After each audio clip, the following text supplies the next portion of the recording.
that's what it is all about. It's about him. And I'm excited today because of the simple fact that there's, when I start looking at revival, that word read, there's some things that God is getting ready to do. And our title of our message is Before and After. Look at your neighbor and say before. Look at your other neighbor and say after. And the reason I'm bringing this forth is because so many times there's some things that happen in our lives that we think that God is no longer with us or concerned. Have anybody ever been in a situation to where it seemed like that, God, you have done for others, or seemed like you could make this easier for me, or why didn't you do it this way? You had opportunity, God, to give me the job. You had opportunity to let me receive the loan. You had opportunity to allow me to have some joy in my sadness. But sometimes we missing this word time, T-I-M-E. And what we're going to do on today is hopefully I'll be able to paint a picture to be able to bring you into the essence of what God is doing in our lives. We're going to come out of the book of Judges chapter 6, verse 11 through 16. And this is a teaching type message that I believe is power-packed with revelation that will stimulate you into what it is that God is bringing you through. So if you would, Karen, we're going to be reading out the New International Version, NIV, Judges 6, 11 through 16. And we start at verse 11. The angel of the Lord came and sat down under the oak in Ophrah that belonged to Joash the Abizrite, where his son Gideon was threshing wheat in a winepress to keep it from the Midianites. When the angel of the Lord appeared to Gideon, he said, "The Lord is with you, mighty warrior." "Pardon me, my Lord," Gideon replied, "but if the Lord is with us, why has all this happened to us?" You got a lot of people, they stop right there. And we cannot take and condemn people who feel this way that have not had an experience with God. It's easy for those veterans who have conquered areas of victories because the God you serve has been an awesome God, and he has brought you through trials and tribulations and tests. Do we have any conquerors in here that God has brought you through? But do I have any honest people that can be honest enough to be able to do as Gideon, where all the wonders, and then, but Lord, why, if you are with us, that all of these things are happening to us? I believe that's the essence of what we miss a lot of times in the Holy Writ, that we got people that names are in the book of the Hall of Fame, and at the same time they felt as we feel. They have been through what we have experienced. They have shed tears that we have had to wipe with handkerchiefs. And so in the process, Gideon here is feeling a certain way. And he said, but if the Lord is with us, you telling me I'm a mighty man, you telling me what God can do, then why is all this stuff happening to us? Continue, Karen. Where are all his wonders that our ancestors told us about when they said, "Did not the Lord bring us up out of Egypt?" Now I need to know about this God that Mama and them told me about. Grandma and them told me about. Big Mama told me about. I need to know about this God because I don't see him evident in my life. I hear them talking about him and how he brought them out of the Egypt and brought them through the Red Sea. But what about my sea? What about my trial, my test, my dilemma, my situation, my circumstance, my heartache, my pain, my dilemmas? Is anybody here able to relate to Gideon? God, I see what you've done for others, but while on others thou art calling, do not pass me by. Seems like you passed by, but I'm calling on you. Continue. But now the Lord has abandoned us and given us into the hand of Midian. For all of those who ever felt abandoned, you got to look at how Gideon felt. Lord, you have abandoned me, but I need you to put a period there because Gideon's not aware that God said, I'll never leave you, nor forsake you. I'll be with you always. Look at somebody and say, always is always. I'll be with you until the end of the world. So he's in a situation here that that we know scripture, so we have to remind ourselves that God is with us. So, next verse.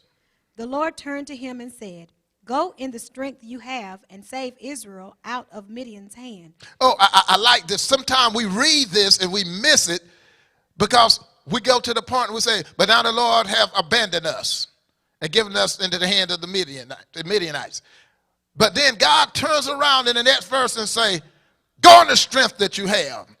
I think we don't break it down to the point to understand that God say, as weak as you are, as frail as you feel, as much as you're going through, as bad as it seemed to be, you got strength. Go in the strength that you have. Look at somebody and say, I didn't think I had nothing left. But you got something left, because God said, at this point, your money is spent, your bills are due, and your joy is depleted, and your health is failing. But go in the strength, pick up and go. Take your bed and walk. God said, I know what's left. I know you still got some strength. Wipe your tears. Stop crying, because you still got something left. Look at your neighbor and say, you got something left. I know you've been complaining. I know you've been feeling a certain way. I know you feel like giving up. I know you feel like quitting. I know you feel like stopping. I know you feel like putting a period there. But go in your strength. Strength means that I got something that people don't understand. It means that when I don't feel like getting up, I get up anyway. It means when I take a licking, I keep right on ticking. It means that God knew that he was going to have something to get up and go fight with. So he tells him that simple thing, go in the strength you have. Continue. Am I not sending you? Now, go in the strength you have, and then he tells him this is, and save Israel out of Midian's hand. God says, I'm going to use you against all of them. At the point you feel like you don't have nothing left, God said, you got more than what you think you have. And then God said, am I not sending you? If you went on your own, you'll be defeated. But because I'm sending you, you got it made. Continue. Pardon me, my Lord, Gideon replied, but how can I save Israel? My clan is the weakest in Manasseh, and I am the least in my family. Yeah, and that's how we do it. God, I can't do it. I just have enough for gas money and lunch money. I can't do it because I'm not educated enough. I can't do it because I'm the wrong skin color. I can't do it because I'm a woman. I can't do it because I'm a man. I can't do it because I'm this way or that way. So he started coming up with all of these excuses. He asked Moses. Moses said, well, I'm not good at speech. My clan is weakest in Manasseh. My folks, you know we grew up on welfare. You know we don't even own a house. You know we don't have no money. You know that we grew up on the wrong side of the track. You know we still got folks down in the projects. You know. I got an EBT card. I don't really get that. You know. So all of this here, talking about how weak my family is. And I'm the least in my family. My sister did graduate high school, but I didn't. My brother got a GED, but I didn't.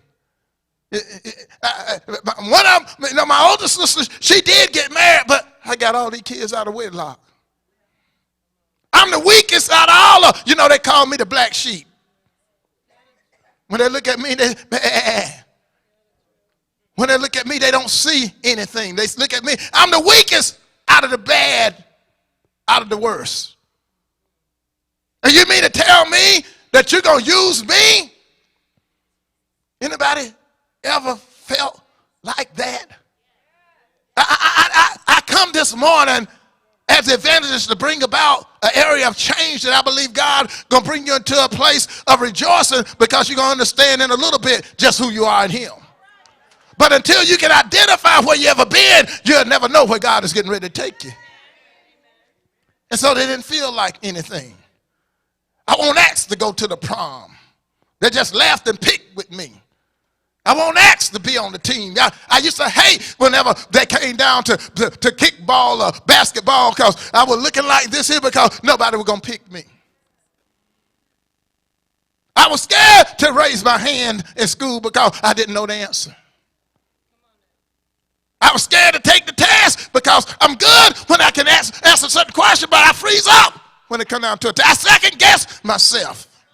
Is it A, B, C? It should be, the answer should be yes, but I'm going to put no because I'm not sure right now. But I gave this answer in class. Anybody ever fought or wrestled with yourself simply because you didn't know? You didn't feel a certain way? And so he's here and he's saying, I'm the least in my family. Verse 16. The Lord answered, I will be with you. See, that's what I love about Jesus. He said, I'll be with you. I know how you feel. I understand your hurt and your pain, but I'll be with you. And you will strike down all the Midianites. Now notice, he didn't say I will. He said you will. So many of you waiting on the Lord to do something. Now I come by with a news flash. God said, you're going to be the one to do it. I'm going to equip you. I'm going to be with you. I'm going to be the power in you. Christ in you is the hope of glory. Look at somebody and say, I'm going to do it. So he tells them, he said, I'll be with you. And you will strike down the Midianites. Then he said, what's those last three words, Karen? Leaving none alive. He said, you're going to kill everything. Look at somebody and say, I'm going to bring the whole thing down. Look at somebody and say, not one thing going to defeat me. Look at them and say, look, I got this through him. Good God, I feel something in that thing. Y'all need to catch what I'm saying here. He said, you going to take all of it. You feel a certain way. You down here hiding bread because you don't feel that there's nothing else for you to be able to do, but you don't see yourself the way that I see you, and you're getting ready to realize you're getting ready to defeat everything that's been defeating you.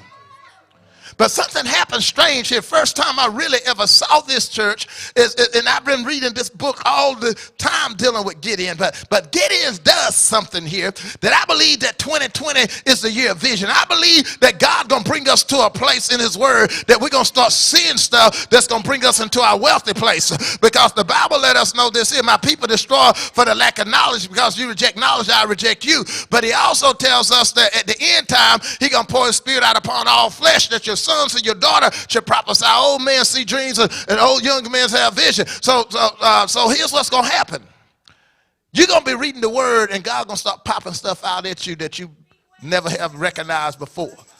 It's not that he just put it there. It's just your season and time to catch it. And then in verse 18, Gideon says something. But we're going to see what's being said here. And we're going to come back and discuss it. Go ahead, Karen. Please do not go away until I come back and bring my offering and set it before you. I've never seen that before. Gideon feeling depressed. God says what you can do. And I believe the reason we keep feeling depressed because we miss what Gideon did. Gideon said, if you said it, I'm going to get an offering and sow it right there.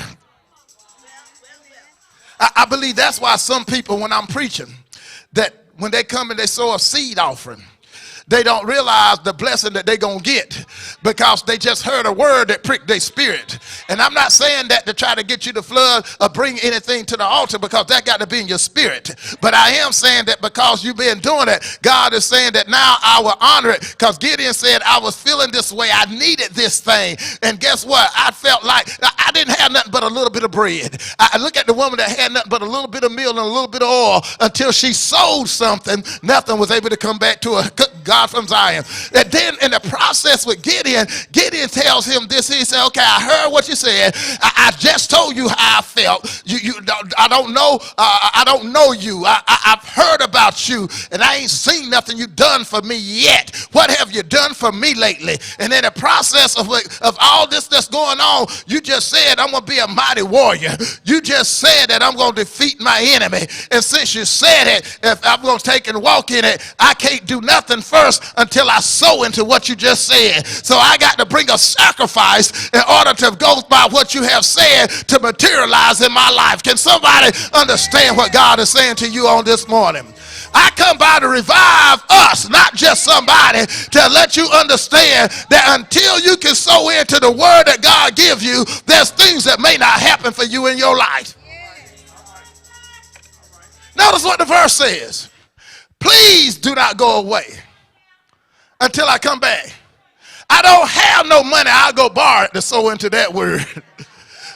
He said, don't go nowhere, God. I got to go. Hold up. Wait a minute. I got to go to the ATM. I got to go ask Annie Ann or Toto. I got to go get something to sow in to what you just said, because I'm going through hell and high water and I don't have nobody to support me. So guess what? I'm getting ready to get something to sow in to the word you just gave me. Have anybody seen that before? I've been reading it, but I ain't seen it like this. Please do not go away until I come back and bring my offering and set it before you. And the Lord said, I'll wait. They that wait. God is waiting on some of you owe God some back pay, and you wonder why you don't get nothing back pay or retroactive, because you owe God for all the word that he have given you, and the reason you're not walking in victory because you ain't responded to it with a seed. Oh, I knew I wasn't going to get a bunch of amen, but this revival. Hey, Raina Jones, y'all saw today when I told y'all, I said, wait a minute. I said, and I got my calculator and I started adding up some stuff. And I said, what I put in that envelope? That I told you to give co-pastor put in for me. The envelope that I had in the drawer. It was what? That's what it was. I started adding up. I said, well, come to $88. I said, now I went to the restaurant and tipped the woman. And gave her a few dollars, looked at the 20% of what that was supposed to be. And so if this was $80-some, then guess what? Why we don't want to tip God? I just rounded off to 100. I'm not boasting. I'm saying I had to round it off, because guess what? This waitress did this here, and I won't probably see her again. But the one who woke me up this morning, the one that got blood running warm in my veins. See, it supposed to be $80, but I had to give him a $20 tip. Y'all, I don't know if y'all understand what I'm saying. And I had to add up some stuff, and I wasn't adding up. Guess what? I was not adding up on behalf of what I had earned.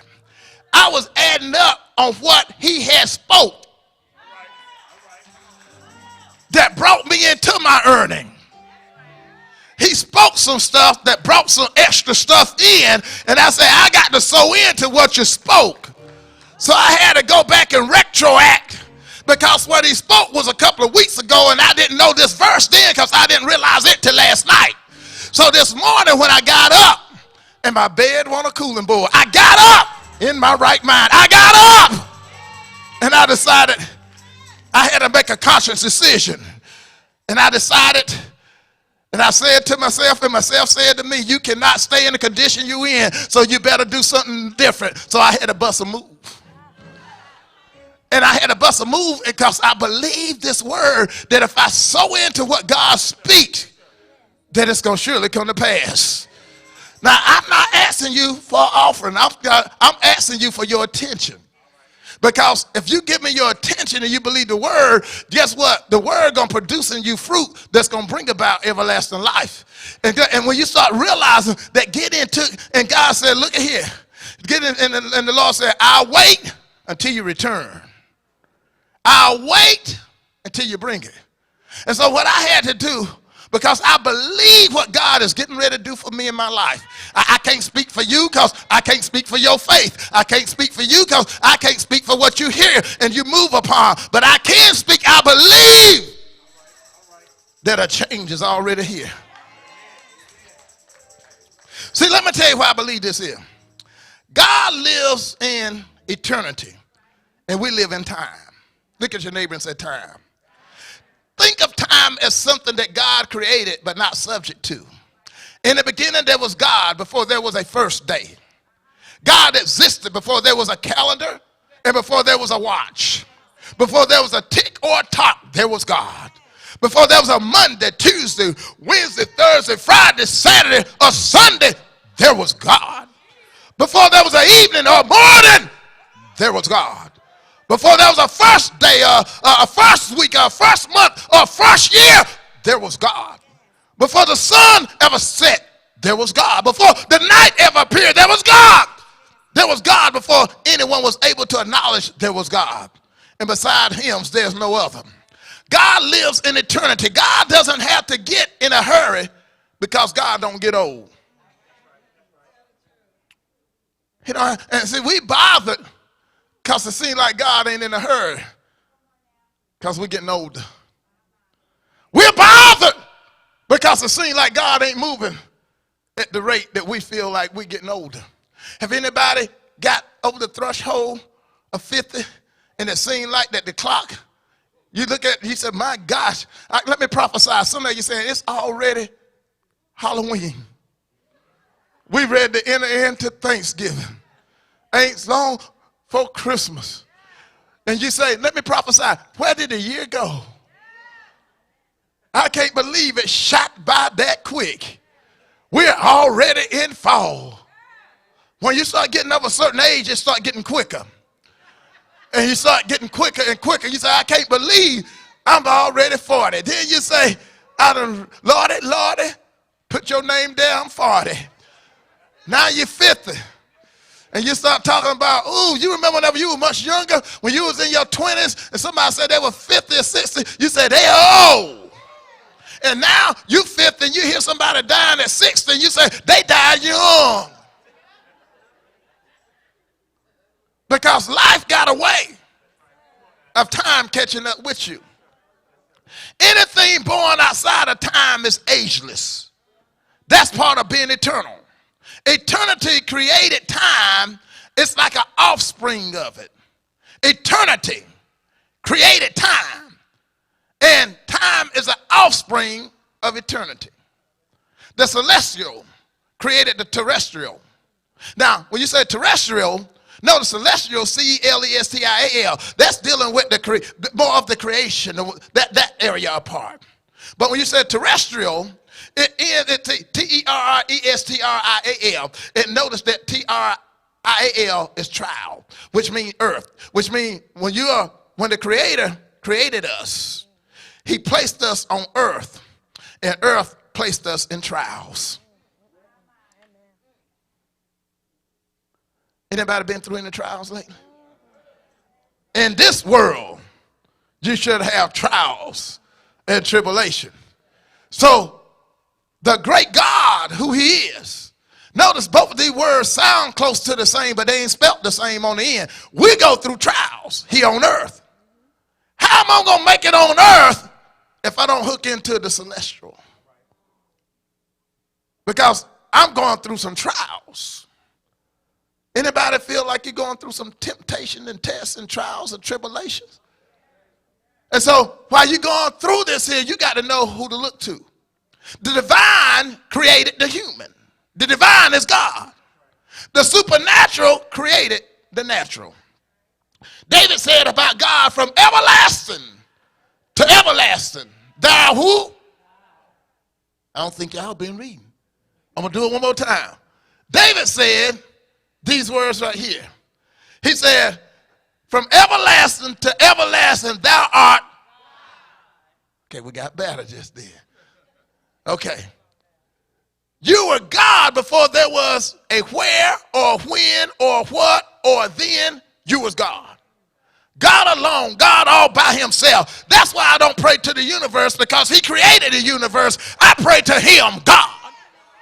These crazy folks out here talking about I pray to the universe and I pray to the flowers and the moon and all that. He created, the Bible says that the creation serve and worship. It's talk about how they serve and worship the creation more than the creator. So don't get mad when you get all these astrologers and all of these people that deal with signs and wonders and all of these people that are so caught up into, well, yeah, I'm a Scorpio. You know how we Scorpios are. I'm a Cancer. You know, a Cancer. Oh, I can't date you because our signs don't come together. You may have just missed your husband. Because instead of Scorpio, you a Stupio.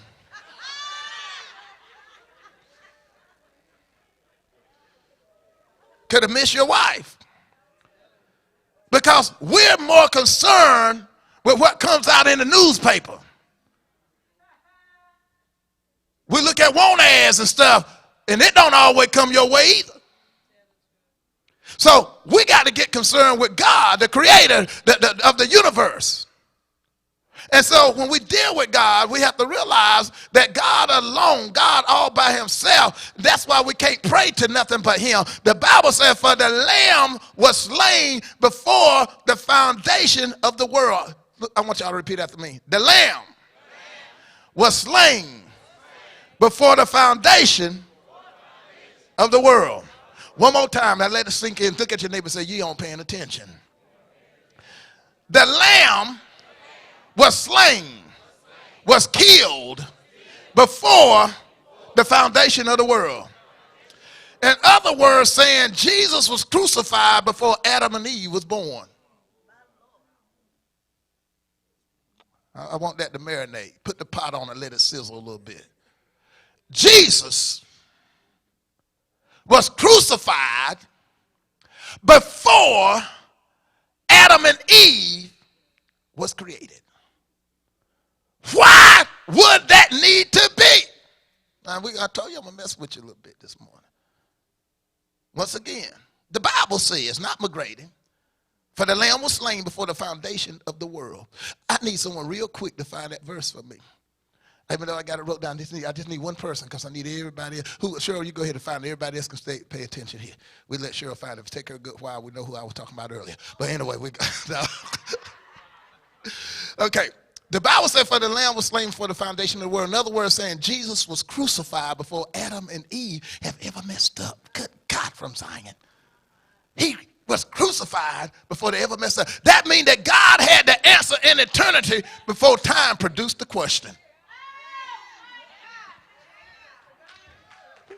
That is good stuff. I got to say, that's a good word. That means God had the answer in eternity before time produced the question. So whatever you're asking God to do in eternity is already done. It's already. Anybody find that verse?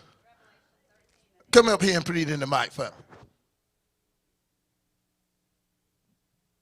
me. NIV. All inhabitants of the earth will worship the beast, all whose names have not been written in the Lamb's book of life, the Lamb who was slain from the creation of the world. Okay. Find it in King James for me.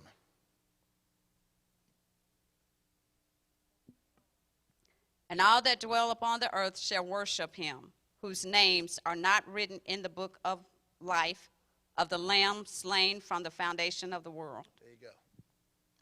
He was slain. He was killed from the foundation of the world. Before there was ever anybody ever created or made or thought about, God fixed it. So whatever I've been asking God about is fixed. But the problem is I live in time, God live in eternity, and I'm in a hurry, and he ain't.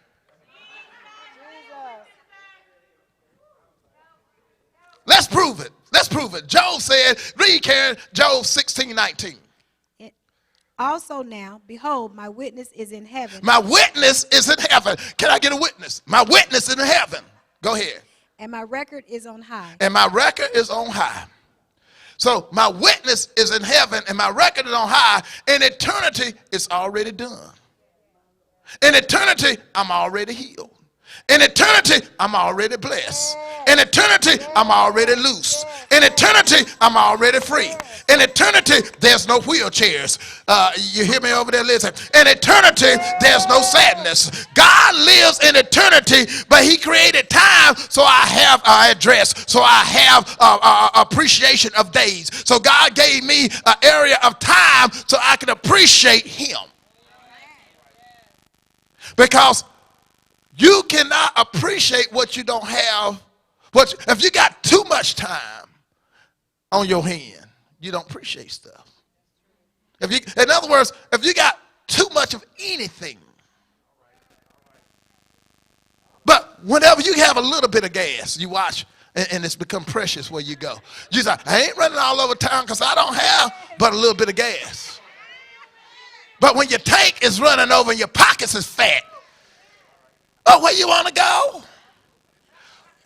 Whenever you don't have but a little bit of food. Like the woman said, I don't have but just a little bit of meal, a little bit of oil, and this cruise, and 2 sticks. It's precious to me. I just got enough faith to put these 2 sticks together, this little meal for me and my son to die. Because it's precious to you. She didn't even want to give it to the man of God. When you don't have but just a little bit, you got 2 pairs of shoes, and somebody say, oh, I like that pair of shoes. Can I have those? Girl, I ain't got but 2 pairs of shoes. You get your first red bottom. You treasure it, don't you? Because you got to get them first. But you're not going to just let anybody get them. Somebody come over and they want to go out walking on some asphalt. They scuff their feet anyway as they walk. You're not letting them get in your shoes. It's precious to you. And so what we have to realize, anything precious. Okay, let me bring it this way.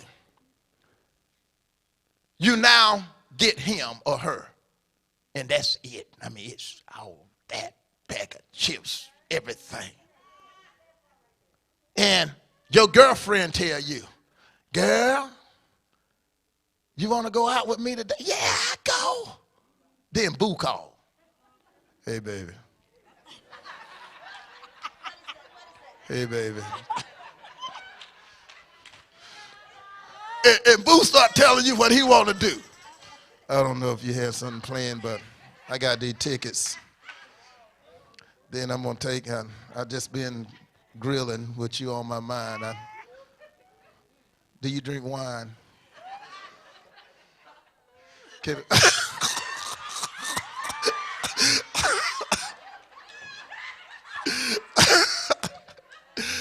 And so you going to call girlfriend up, and you going to say, look here. I can't make it. Something just came up. Because now you value. But you value because now you got something of value.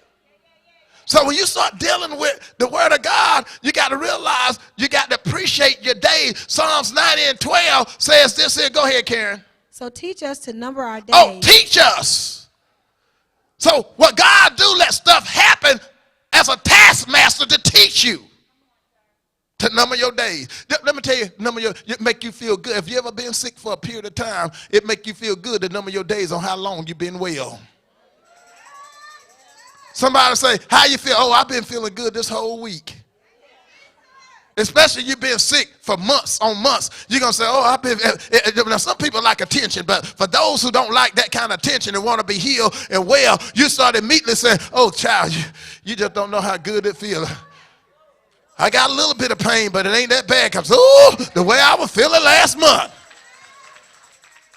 Teach us to number our days that we may apply our hearts to wisdom. He created time so I wouldn't take life for granted. You do stuff differently when you're running out of time. The older you get, the sharper you get. And you, in other words, and you'll tell a person a piece of your mind because you're running out of time. When I was younger, I was a lot more patient. But as I get older, I don't have time for a bunch of foolishness. If you stink, I'm going to say you stink. If you're acting a fool, I'm going to say you're acting a fool. It was a time I said, well, that's not quite wise. You may want to give some thought to that. No, you acting like a damn fool. Oh, did I? Excuse me. I'm sorry. Erase that. As you get older, you start saying what you think. You don't go in there, get up. Time for school. Come on. Get your behind out that bed before I snatch a knot in you. Don't let me have to take everything you got in this room. Because now you're getting older. Time. There was a time that when you first met, sweetheart, get your drawers out. I get them up right now, but for you, after a while. Man, you better, who you think? You ain't got no maid up in here. I'm not your mama. You need to pick those dirty drawers up and put them in the dirty hamper if you want them. Now, it's one thing that I got to wash them, but I ain't going to pick up behind you. Ain't nothing wrong with you. Time. Time is what changes stuff. And so when you get older, time start. That's why people think that older people are mean. No, they just ain't got time for you. It ain't that they're so mean. They old and they don't have a lot of time left, so they'll tell you a piece of their mind. Mama, can I borrow some money? No, you can't borrow no money. What you do with your money? Leave that old skeezer alone. You'll have some money. Told you not to marry that skank anyway. Mama, that ain't what you said 20 years ago. I had time. Time. The older you get, you don't have time to play with stuff. That's why the older women will tell a young man right quick, you ain't ready for this. You ain't ready. You ain't got time. And for us young men, us older men, we have to realize time. And guess what? Most women want from a relationship. Time. And we as men don't really have a bunch of time. We're trying to do this, we're trying to do that, and then if you're not careful, somebody else can intrude on your. My mind is here, your body here with you, but my mind is on the other side of who got time. Well, good morning. I just wanted to say good morning to you, but I know you done heard this all morning long, but girl, I knew the sun had just rose when you got up. I could smell the radiance of sweet perfume when you rolled over. And whenever I looked last night and I saw the stars, twinkle, twinkle, little star, made me wonder how you are. You know, all these little things that y'all, and then old bro man come in, what's some reps? I go, what we gonna do this? Yeah, and somebody just whispering in that ear, girl, if I was your man, what would you do? He start telling you all that stuff, and then he come out, drawers still on the floor, toothpaste on the sink, toothpaste splatter on the mirror. I'm going to leave all that alone. That ain't nobody up in here, so we don't even know what I'm talking about. But anybody here getting older and you don't have time for a bunch of foolishness? You ain't got time for it. God is neither coming nor going. He's always here. Remember when Moses said, who shall I say sent me? And God said, I am that I am. Not I was or I will be, but I am, because he's always present. He's the same yesterday, today, and forevermore. I am in today. I can't go back into yesterday, and I'm waiting on tomorrow. That's me. But God entered into tomorrow while I'm in today. Let me go ahead and get that one more time. I am, in other words, I am in today. Today is what? October 6th, 2019. I can't go back into October 5th, 2019. And I'm waiting on October 7th, 2019. But God entered into my today, the 6th. And he goes already into my tomorrow to prepare for the 7th. That's why if God give me a word today, it can heal something that was broke yesterday or happened yesterday, because he's not subject to time. So he can go back in time where we can't fix it, but he can. And he can go into tomorrow where we don't know what's going to happen, but he does. He can speak something now that fixed something that happened 20 years ago. I didn't know when I went to prison and sold drugs that I would one day be getting a presidential pardon, a full presidential pardon. So what happened over 20-some years ago, God had on a calendar that a president named Barack Obama was going to sign off on some papers, and I was going to be number 86 in the United States to get a full ride. All the devil showed me was what people told me what I couldn't be and what I couldn't do and what I never have, and you done messed up. And God let me go through all of that. But God said 20-some years from now, I'm going to have it on a certain day. You're going to get a phone call from a certain lady, and they're going to tell you, we got your stuff. Can somebody give God a praise? Because you don't know, you may be one day away from that day. So what God is getting ready to do, he's getting ready to do some things. He can speak something now that's 20 years from now. It can change the outcome of what could have happened, because God lives in eternity and we live in time. Some of you supposed to have been dead, but God spoke to the car and said, don't you go that way.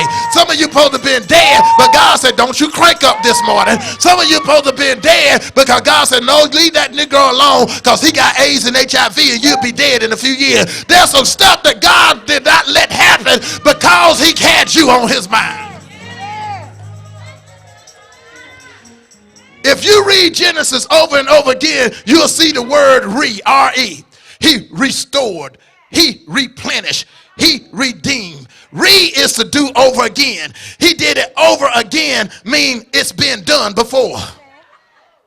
It been done before. See, the problem is I can't remember what was before because I'm here present now. When the Bible says God redeemed us or restored us, redeemed us from the curse of the law and death, it suggests that there was something between he and I before. It was something between God and myself before. Before what? Before time. Let me prove it. Jeremiah 1:4-5, Karen. The word of the Lord came to me saying, before I formed you in the... What? Before I formed thee. Before I formed you in the womb, I knew you. Before, look at somebody say before. Continue. Before you were born, I set you apart. I appointed you. Before again, before you was born, before I set you apart. Go ahead. I appointed you as a prophet to the nation. Before anybody ever knew you. Before your daddy met your mama. Before she got pregnant. Before she threw up for the first time with you. Before she knew she was pregnant. Before she told your pappy, I'm pregnant. I knew you before your first birthday. I knew you before her ankles started hurting of being swollen. I knew you before she started having back pains and all of these type things started happening. Before her milk glands started producing. I knew you before. This was going to mess up some of us because we've been thinking all along that we just came into this thing. But God knew you before all of this. Before all of this here.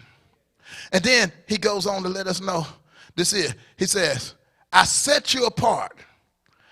Notice it said, before you were born, I set you apart. And so here's what get me. The reason you never fit in was because I set you apart. Before you ever got here, before you was ever born, I set you apart. That's why you can't do some of the stuff you want to do. You didn't fit in with your neighbors, your classmates, your friends, and some of you don't even fit in with your family. You're the only one in your family that thinks how you think because I set you apart before I formed you in the belly. I meant for you to be different. So don't be upset over the people who did not like you. That's enough right there for you to be able to marinate on. I set you apart of the people who thought that you thought you was cute. They got a problem thinking that you think you're cute. Where all my cute ladies at in the house? Where all my handsome mans at in the house? So you got people that are haters because they look at you a certain way. old Jones think he's something because he be dressing sharp, had old shoes and socks that be matching and all that kind of stuff. He think he's something. Oh, they just try to keep his hair. So he ain't all that, and he just think he that. No, you think that. She thinks she's something because, you know, you ever see the way she walk? She act like she's so confident in herself and all this here, and she needed to lose some weight. That's because you walking with a little badonky, some stuff, and you got folks that don't like what you got, and they got a little problem with what you have, and she don't realize this, that, that. Well, stop hating. Yeah. People hating. He think he's all that. She thinks she all that. And so when you start dealing with this, you got to realize, you know, I don't care how you change your hair. God said, I don't care if you change your talk. I don't care you change your walk. I meant for you to be an outcast and rejected. Now, that's the part people can't handle. God meant for you to be rejected.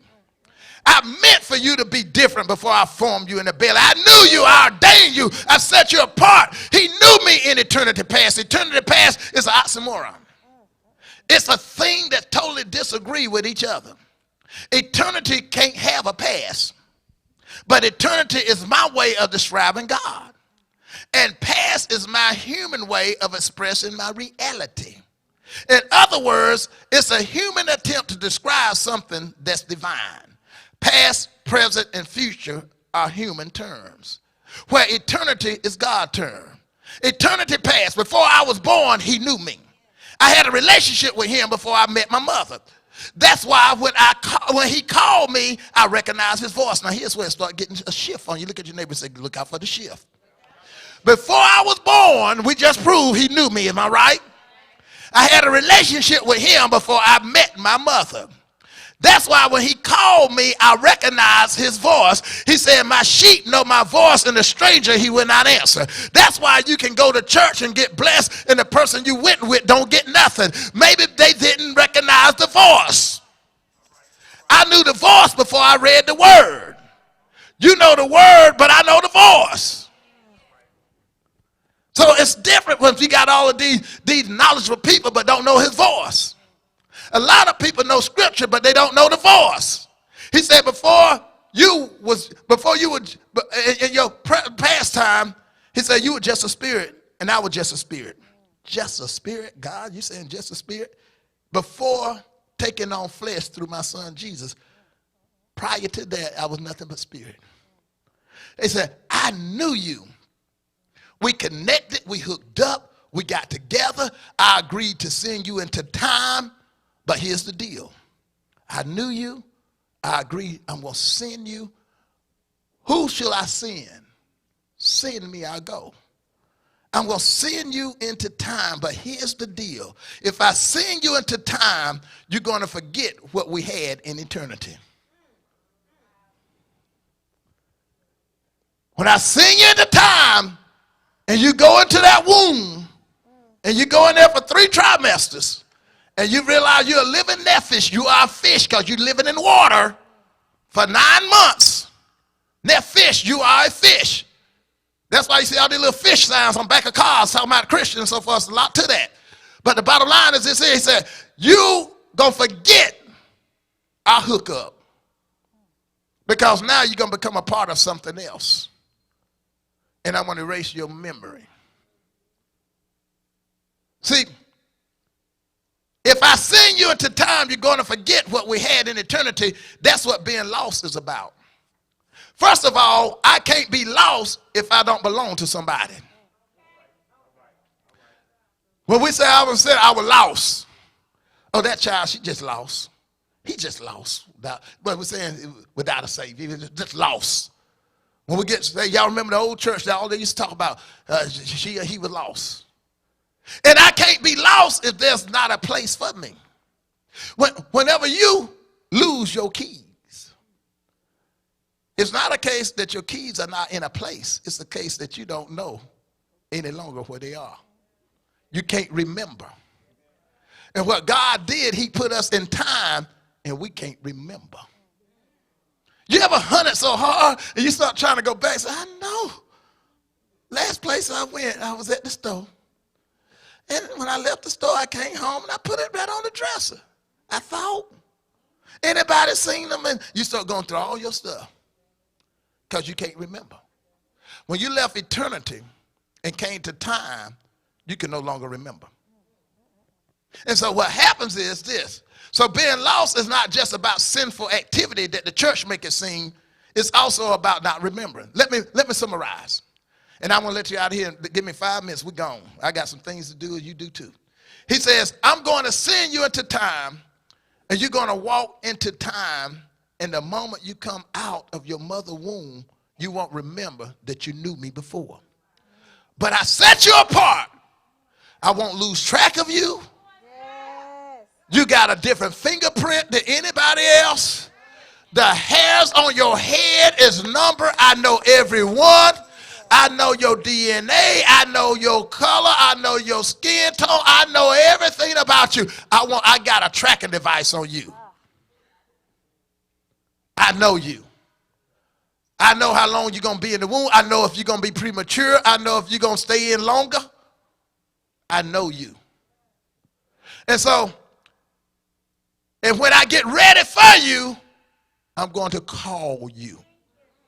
And when I call you, you're going to recognize my voice, although you don't remember what we had before. Good God. This is a good revival message here. You're going to recognize my voice even though you didn't remember what we had before. How many of you were doing stuff you weren't supposed to be doing, and all of a sudden you was in church and you heard the voice of God and you began to cry, you began to want to be saved, and you began to have, the Bible said no man coming to the Father unless the Spirit draws him. I told you that the Spirit said now I'm connect back with your spirit, and I'm going to draw you because I'm going to call you, and you will wonder why you couldn't do what you used to do. Because I called you. Romans 8:29 through 30, Karen. Let's prove this. For those God foreknew. For those God foreknew, knew before. Let's read the whole thing. Let's deal with it. For those God foreknew, he also predestined. Good God, he also predestined. Prior to your mama. Go ahead. To be conformed to the image of his son. So that we can be like our brother, his son. Continue. That he might be the firstborn among many brothers and sisters. And those he predestined, he also called. Those he called. He called me when he predestined me. Continue. Those he called, he also justified. He justified me while I was out there doing what I was doing. If I was snorting coke, he took and justified me. If I was selling drugs, he justified me. Hoeing around, he justified me. Whatever it was that you were doing, it justified you. Because you were judging me, but he said judge nothing before it's time. Because I got them justified, because I know on this day I'm going to call them. And the reason that the death angels couldn't get them, because I hadn't called them. And he hadn't fulfilled purpose or destiny. And because I'm going to let them fulfill purpose and destiny, you got to call on them. Nothing can take them out before then. That's why the gunshots couldn't take you out. That's why the car wreck couldn't take you out. That's why AIDS and HIV can't take you. That's why nothing could get you, because he called you. Other people have died quicker. Other people couldn't go through what you'd have been through. But he called you. Continue, Karen. Those he justified, he also glorified. Oh, he glorified us. Now, foreknew, people that God knew before, predestined, future. All of verse 29 he did without me remembering it. But for those God foreknew, he also predestined to be conformed to the image of his son. So that's why I go through the stuff I go through, because I'm being conformed. That's what the world call it reform. That's why you said reform school. But God is conformed. So here it goes, that he might be the firstborn among many brothers and sisters. And those he predestined, he also called. Those he called, he also justified. Those he justified, he also glorified. When he called me, that's when I found out I was his. That's when I found out and realized that I wasn't what they called me. So when they call you a crackhead, they call you a skeezer, they call you all out of your name, you got to recognize that God called you And that ain't what he called you. He called you a son of God. He called you an heir and joint heir. He called you victorious. He called you more than a conqueror. He called you something that the world have not called. You need to recognize what God is calling you. That's what make me upset when people go around calling folks out their names. And ladies, you got to stop going around answering to these names when people start calling you these B words and you thinking that, because that ain't what you are. You ain't no female dog. You got to understand that whenever they start calling you out by your name, that ain't what God called you. He said you are marvelous and wonderfully made. You got to understand who you are called. So when we start coming to this, realize what they called me was not what he called me. And because he called me, that's when my amnesia began to leave. And my memory started coming back of who I was before in him. Has anybody ever come to begin to say, I am more than a conqueror through Christ Jesus? You start calling stuff because now my amnesia, Cheryl, is leaving. Now I'm beginning to remember him. I'm beginning to have a relationship back with him because he called me.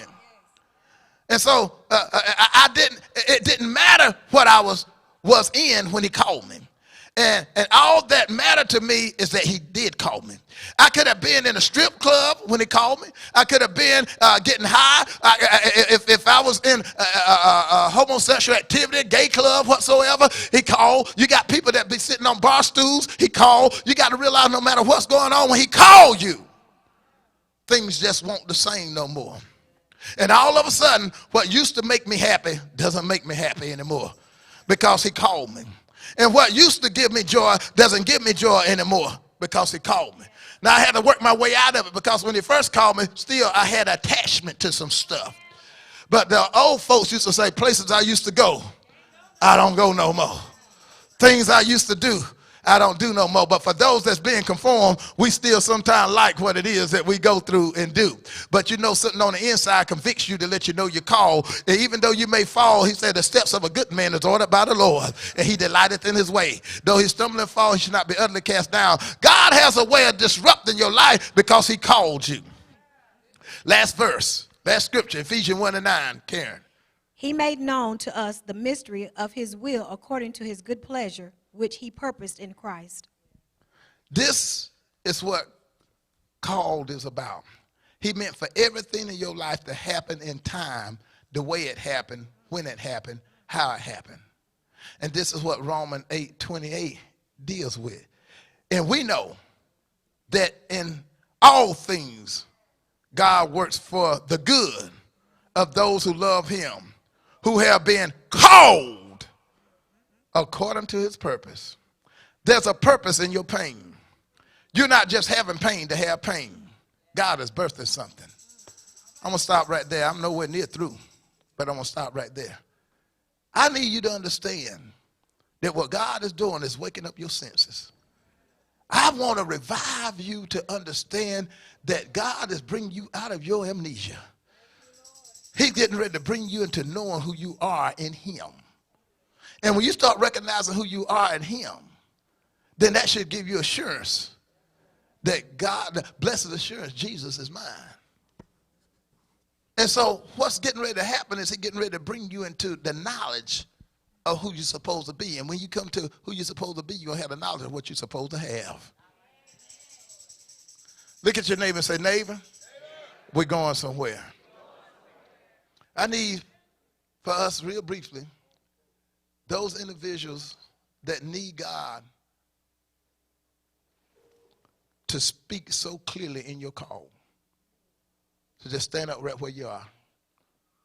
If you want to come to the altar, that's up to you. But he called you.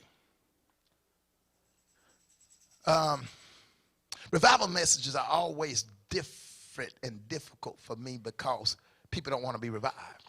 And you have to really get into a segment of word